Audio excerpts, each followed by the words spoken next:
Gas, petrol, diesel ధరల పెరుగుదలకు నిరసనగా రాష్ట్ర కమిటీ పిలుపు మేరకు జిల్లా వ్యాప్తంగా ధర్నాలను జయప్రదం చేయాలని సిపిఐలో ఆయన మీడియాతో మాట్లాడారు.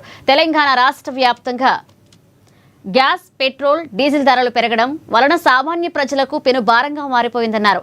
ఇజ్రాయెల్, ఇరాన్, అమెరికా యుద్ధం వలన దేశానికి నష్టం వాటిల్లే విధంగా జరుగుతుందన్నారు. అందుకే వెంటనే భారత కమ్యూనిస్ట్ పార్టీ రాష్ట్ర సమితి పిలుపు ఇవ్వడం జరిగింది. ధరలు, నిత్యావసర సరుకుల ధరలు బాగా పెంచారు. ప్రజలకు భారం అవుతా ఉన్నది.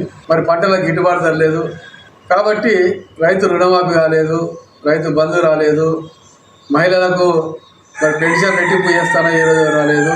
2005 నరేంద్ర మోడీ ప్రభుత్వం చెల్లించుకోవట్లేదు కాబట్టి తెలంగాణ రాష్ట్ర వ్యాప్తంగా సిపిఐ ఆధ్వర్యంలో పెరిగిన ధరలు తగ్గించాలని, ప్రజలకు గ్యాస్ ధరలు, పెట్రోల్ ధరలు మరి సౌకర్యం కల్పించాలని చెప్పేసి ఈ నెల ప్రతి మండల కార్యాలయం ముందర ధర్నాలు చేస్తూ ఉన్నాం. సిపిఐ ఆధ్వర్యంలో ప్రజలు కూడా పెద్ద ఎత్తున పాల్గొని ఈ కార్యక్రమం జయప్రదం చేయాలని చెప్పేసి ఆదిలాబాద్ సిపిఐ జిల్లా